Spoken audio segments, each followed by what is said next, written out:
오늘은 성경적인 예언의 척추라는 말씀으로 낭독해 드립니다. 저자인 프린스 목사님이 젊었을 때 유대인으로서 오순절 신학자인 마이어 펄만 박사를 만났습니다. 그분의 책은 한국어로도 번역이 되었습니다. 마이어 박사는 예언을 해석하는 사람은 마치 사람의 뼈를 끼워 맞추는 일과 같다고 말을 했습니다. 뼈를 제자리에 맞추려면 허리 척추부터 시작해야 한다고 말합니다. 먼저 등뼈를 제자리에 쭉 놓은 다음 다른 뼈들을 우아래 연결해 나가야 하는 것입니다. 성경적 예언의 척추는 마태복음 24장과 25장에 기록되어 있는 예수님의 감난산의 대화입니다. 예수님은 기름 부음을 받은 사람이라고 말합니다. 기름 부음은 왕과 선지자와 제사장이 받습니다. 그래서 모든 사람들이 예수님이 선지자였다는 사실을 잘 모르고 있습니다. 그러나 예수님과 같이 그 시대를 같이 살았던 사람들은 예수님이 하나님의 아들이라는 것은 받아들이지 않았을지라도 예수님이 가르치는 것은 선지자라는 것은 인정하고 받아들였습니다. 예수님은 모든 유대인 선지자 중에 가장 위대한 분이시고 그분의 가장 위대한 예언은 마태복음 24장과 25장에 있습니다. 그리고 다른 각도로 조금서 기록된 것이 마가복음 13장과 누가복음 21장에 들어있습니다. 이 내용은 마지막 때 일어난 일을 대해서 세 복음서 마태, 마가, 누가복음에 기록되어 있습니다. 이것을 함께 살펴보아야 됩니다. 먼저 마태복음 24장 1절로 2절에 말씀하기를 예수님께서 성전에서 나와서 길을 가실 때 제자들이 성전 건물을 가리켜 보려고 나오니 대답하여 이르되 너희가 이 모든 것을 보지 못하느냐. 내가 진실로 너희에게 이르노니 이 성에 돌 하나도 돌에 남지 않고 다 무너지리라 라고 말씀하셨어요. 헤롯 왕이 46년 걸려서 보수해서 웅대하게 크게 진 성전은 유대인들의 종교적인 삶의 중심이 있고 큰 자랑거리였습니다. 그런데 제자들 앞에 주님께서 완전히 무너지리라. 돌 하나가 하나에 겹치지 못하려 할 때 제자들은 큰 충격을 받았습니다. 그리고 예수님이 성전에 나와서 기드론 계곡을 지나갈 때 감난산에 앉았을 때 조용히 예수님께 물었습니다. 마태복음 24장 3절에 예수께서 감난산 위에 앉으셨을 때 제자들이 조용히 와서 이르되 어느 때에 이런 일이 있겠사오며 이런 일, 성전이 돌 하나 안에 남지 않을 때가 어느 때에 있으며 주님의 임하심과 세상 끝에는 무슨 징조가 있겠습니까? 라고 물었습니다. 제자들은 성전이 무너지면 세상의 끝이라고 생각했습니다. 성전이 무너진 다음에 세상이 계속 존재한다는 것을 생각지 못했습니다. 제자들의 질문은 두 가지로 나눠집니다. 첫째 질문은 어느 때 성전과 예루살렘이 무너질 것인가? 둘째 질문은 주님의 임하심과 세상 끝에는 무슨 징조가 있을 것인가? 첫째 질문은 성전과 예루살렘의 파괴입니다. 여기에 대해서는 누가복음 21장에 자세히 기록되어 있습니다. 누가복음 21장 20절 24절입니다. 너희가 예루살렘이 군대들에게 에워싸이는 것을 보면 멸망에 가까운 줄을 알라. 그때 유대에 있는 자들은 산으로 도망갈 것이고 성 안에 있는 자들은 나갈 것이며 초원에 있는 자들은 성 안으로 들어가지 말라. 이날들은 기록된 모든 것을 이루는 징벌의 날이라. 그날은 아이 된 자들과 젖먹이는 자들에게 화가 있으리니 이는 땅에 큰 환난과 이 백성의 진노가 있겠습니다. 그들이 칼날에 죽임을 당하며 모든 이방에 사로잡혀 가겠고 예루살렘은 이방인의 때가 차기까지 이방인들에게 짓밟히리라. 어느 때 이런 일이 일어날까요? 언제 성전이 무너지고 예루살렘이 파괴됩니까? 라고 예수님께 물었습니다.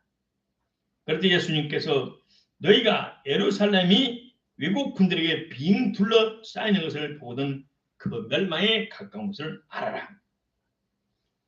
그랬더니 이 일이 실제적으로 일어났어요. 예수님은 승천 후에 30년, 40년 지나서 로마 장군 베스피안이라는 사람이 예루살렘을 그의 군대로 포위했습니다. 그런데 그가 황제로 추대된다는 소식을 듣고 황제로 대관식을 참석하기 위해서 로마로 돌아갔습니다. 그래서 군인들을 데리고 돌아갔어요.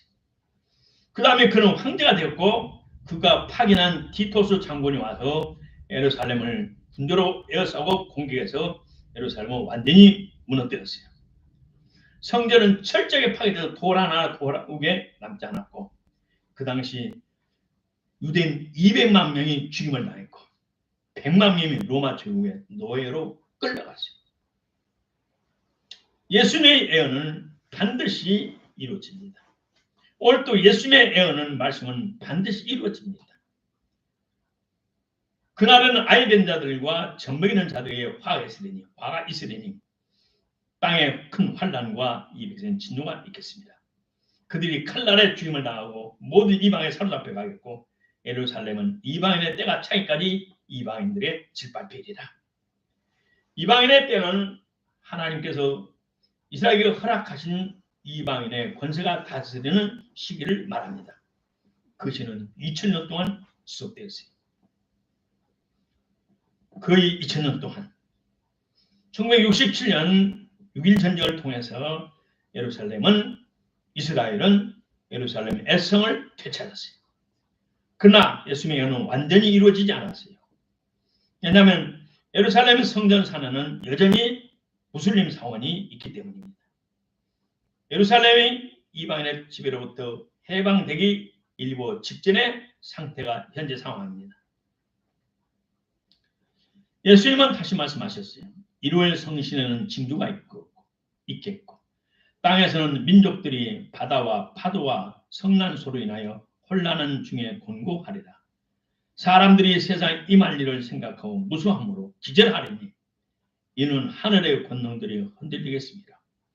그때 사람들이 인자가 구름을 타고 능력과 큰 영광을 오는 것을 보리라. 누가복음 21장 25절로 27절입니다.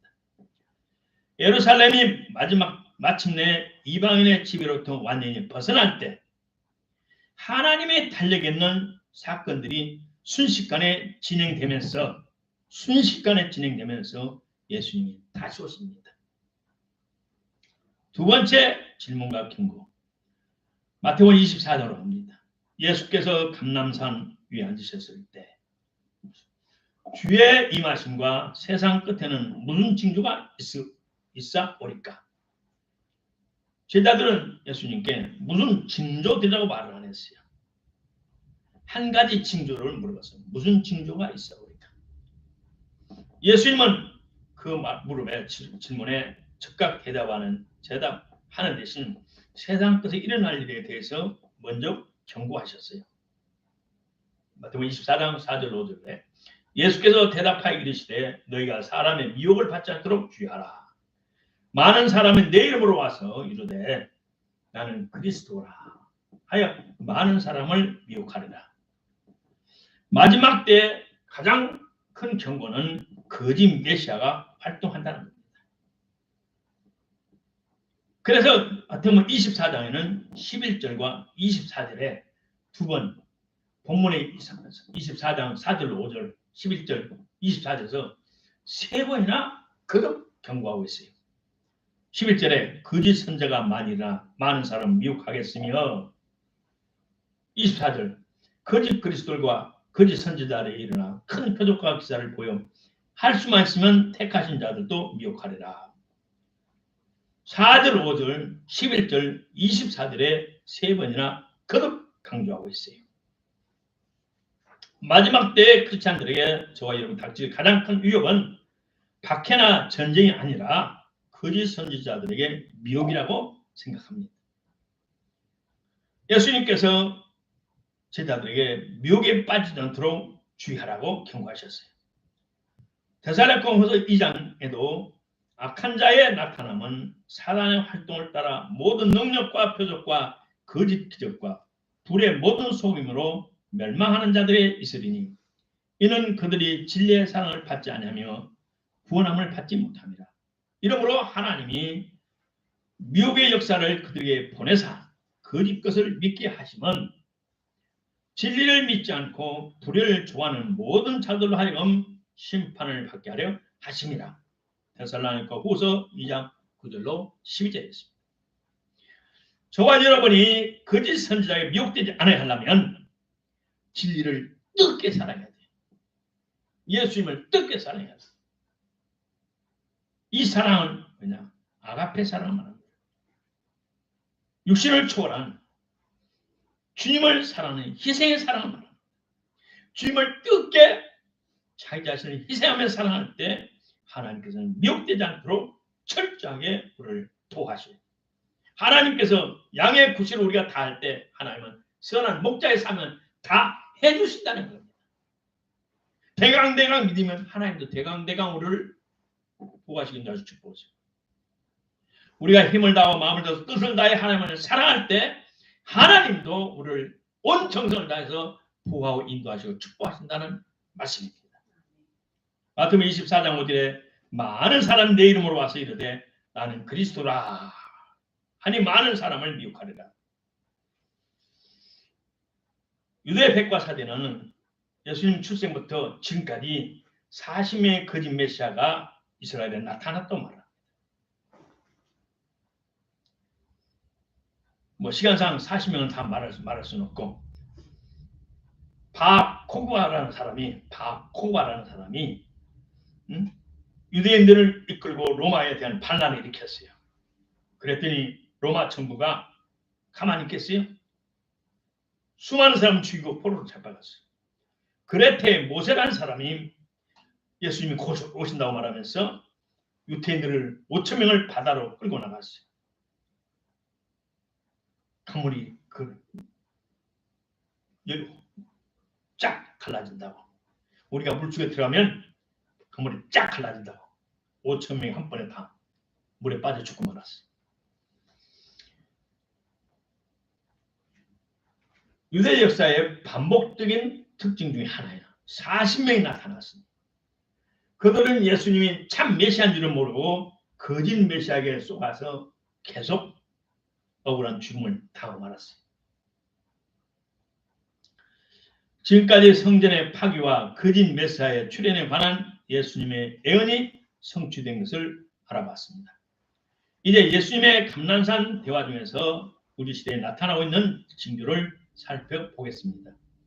전쟁과 기근과 지진과 전염병은 마지막 때의 서막을 알리는 징조일 뿐이므로 저와 여러분은 이런 일이 일어날 때 두려워하지 말라고 예수님은 말씀합니다. 누가복음 21장 9절에 난리와 소요와 소문을 들을 때 두려워하지 말라. 이런 일이 먼저 일어나야 하되 곧 끝은 되지 아니하니라.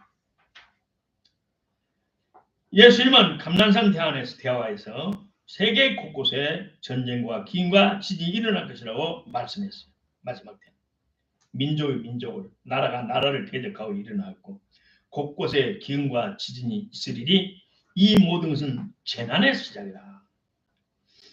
한글 성경은 재난이라고 번역을 했지만 영어 성경에는 히브리 성경에는 산통이라고 되어 있어요. 산통. 산통은 엄마들은 다 알잖아요. 민족이 나라가 나라를 대적하고 곳곳에 기근과 지진과 전염병이 나는 것은 산통의 시작이에요. 산통이 시작되고 끝나면 그 다음에 뭐예요? 끝은 뭐예요? 아들, 딸이 출생하는 거잖아요. 전쟁과 기근과 지진, 전염병은 산통의 시작이고 하나님 나라가 이 땅에 임하기 전에 나타나는 현상이에요. 아기가 출생하는 시간이 점점 가까울수록 산통은 자주 더 강해서 더 아파요.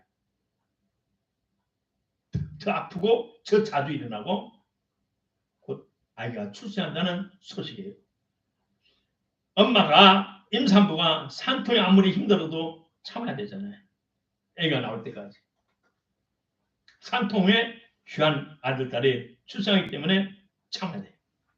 하나님의 나라의 땅에 임하는 것과 산통을 겪지 않는 것 중 어느 쪽이 더 중요합니까? 예수님이 감난산 대화를 통해 가르쳐 주신 마지막 때의 시작을 알리는 5가지 징조는 아래 봤습니다.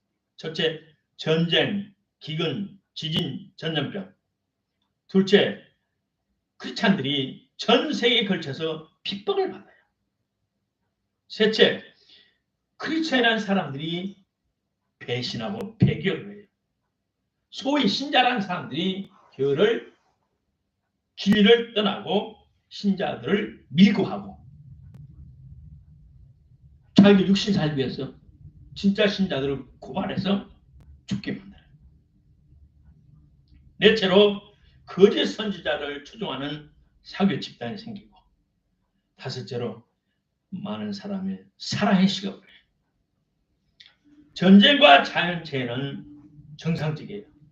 전쟁과 자연재해는 전쟁은 정치적인 전쟁과 민족 간의 전쟁이 있어요.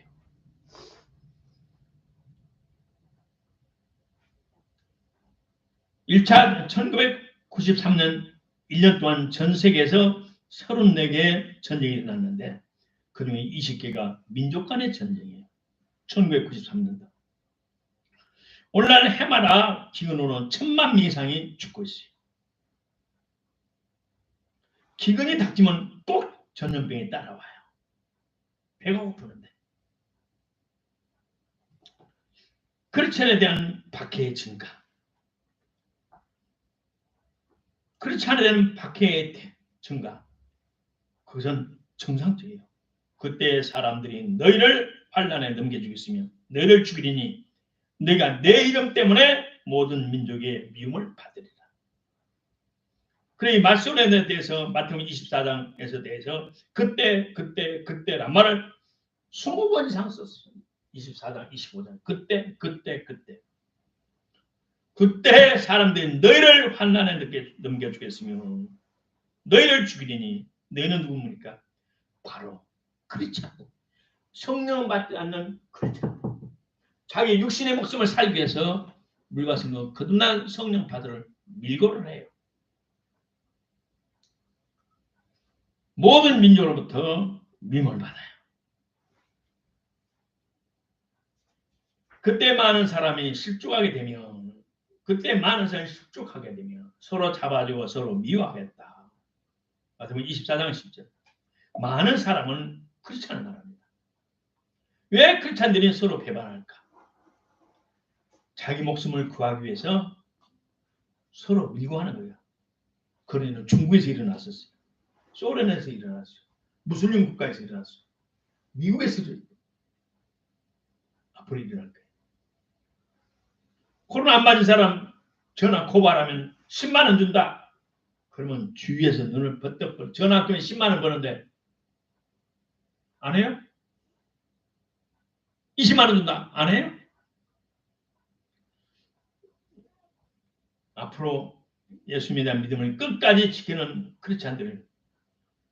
크리스찬들과 예수님을 배반하는 사람들 사이에 서로 미움이 증가할 때 배교하는 자들은 진짜 크리스찬들을 세상의 법정에 넘겨요.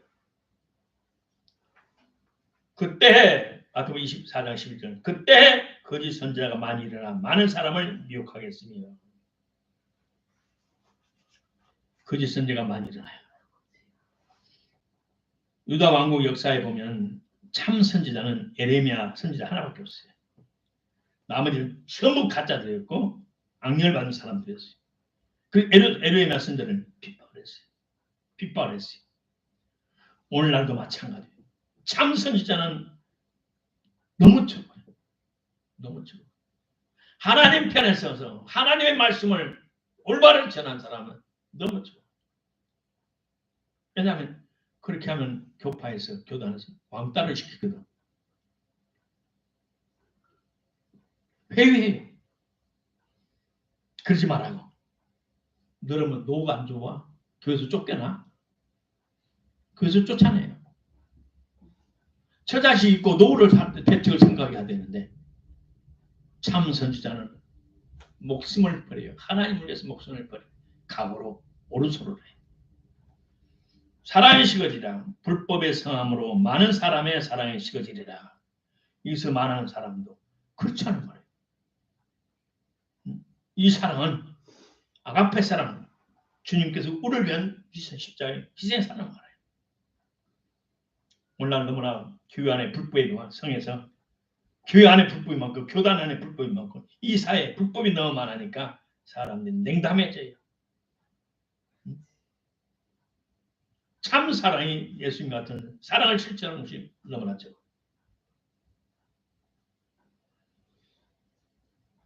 하나님이 인정하시는 사랑은 규율과 자기 절제하는 사랑입니다.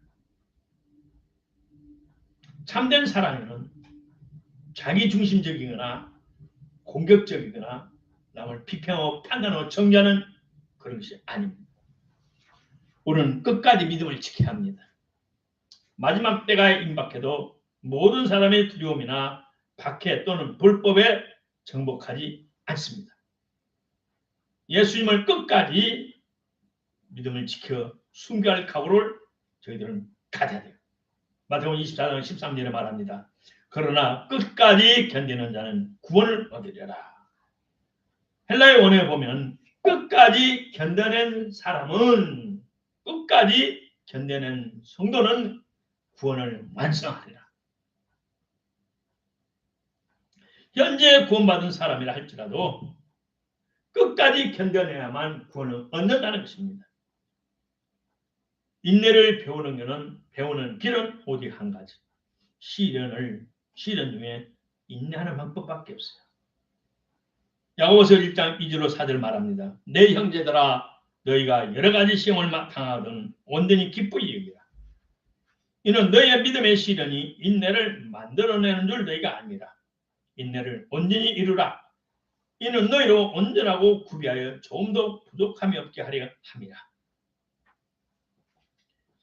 우리가 온전하고 구비하여 조금도 부족함이 없는 성도가 되려면 인내를 온전히 이루어야 합니다. 이것이 마지막 때를 살아가는 저와 여러분의 신앙의 예습입니다. 마지막 궁극적인 징조는 세상 끝에는 무슨 징조가 있사오리까? 이에 대한 대답은 마태복음 24장 14절에 있어요. 이 천국 복음이 모든 민족에 증거되기 위하여 온 세상에 전파되리니 그제야 끝이 오리라. 언제 세상 끝이 올까? 언제 올까? 천국 복음이 모든 민족에 전파되면 세상에 종말이 오기 시작합니다. 세계 역사의 진정한 주도권은 훌륭한 정치가나 과학자가 있는 것이 아니라 우리 하나님의 교회가 쥐고 있다는 겁니다. 우리가 전하는 복음이 땅끝까지 전파될 때 주님은 오신다고 말씀하셨어요. 사도 요한은 계시록 7장에서 온 세상에 모인 사람들의 큰 무리가 하나님의 보좌와 어린 양 앞에 서서 외치는 장면을 기록했어요. 이후에 내가 보니 각 나라와 족속과 백성과 방언에서 아무도 능히 셀 수 없는 큰 무리가 나와 흰 옷을 입고 손에 종려 가지를 들고 보좌 앞과 어린 양 앞에 서서 큰 소리로 외쳐 이르되 구원하심이 보좌에 앉으신 우리 하나님과 어린 양 위에 있도다. 어린 양이신 예수 그리스도를 구주로 믿고 구원받은 수많은 사람들의 무리가 큰 무리가 각 나라와 각 민족과 백성과 방언나와 하나님의 보좌 앞에 서 있게 됩니다. 쉽게 말하면 세상 끝이 오기 전에 지구상의 모든 나라와 민족들에게 적어도 한 사람의 대표가 구원받고 하나님 앞에 서야 된다는 거예요. 온 세상 모든 민족들의 대표들이 예수님이 인류를 위해서 고난을 당하셨기 때문에 하나님의 예수님을 통해 구원받은 사람이 적어도 한 명의 대표가 나올 때까지 세상에 종말이 오는 것을 하나님은 허락지 않으셔요. 옛날에 말씀드렸죠. 성경 번역 선교회에서 2020년 후에는 성경 번역 계획이 없다고. 벌써 4년이 지나가요. 그러므로 온 세상에 그 복음이 일단 전파는 됐어요. 알곡 신자든 쭉쟁이 신자든 복음이 전파됐고, 이제는 그 중에 정말 알곡 신자들이 하나님의 보좌에 올라갈 때까지, 순교의 제물로 올라갈 때까지 하나님은 성령 역사를 멈추지 않을 것입니다. 우리가 예수님의 심판대 앞에 서는 날 예수님 우리 각자에게 이런 질문을 하실 것입니다. 내 복음을 온 세상에 전파하기 위해 너는 무엇을 했느냐? 너 한 자만 구원받고 만족하고 복을 받기 위해서 끝났느냐? 네가 만난 나를 다른 사람에게 전해줬느냐? 분명히 주님 우리에게 묻습니다. 마태복음 9장 37절로 38절에 이렇게 말합니다. 이에 제자들이 이르시되 추수할 것은 많되 일꾼이 적으니 그러므로 추수하는 주인에게 청하여 추수할 일꾼들을 보내주소서 하라 하시니라. 추수하는 주인에게 추수할 일꾼을 보내주시도록 기도하라는 겁니다. 하나님이여 우리 교회에서 선교사들을 파송할 수 있도록 축복해 주소서. 선교하는 일에 최선을 다하도록 축복해 주옵소서.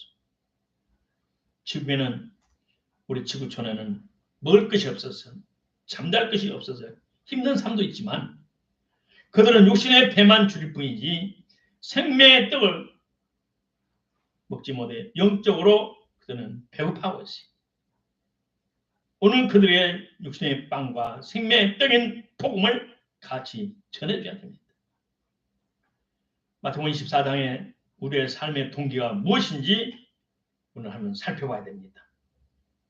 마태복음 24장 14절에 이 천국 복음이 모든 민족에 증언되기 위하여 온 세상에 전파되리니 그제야 끝이 오리라.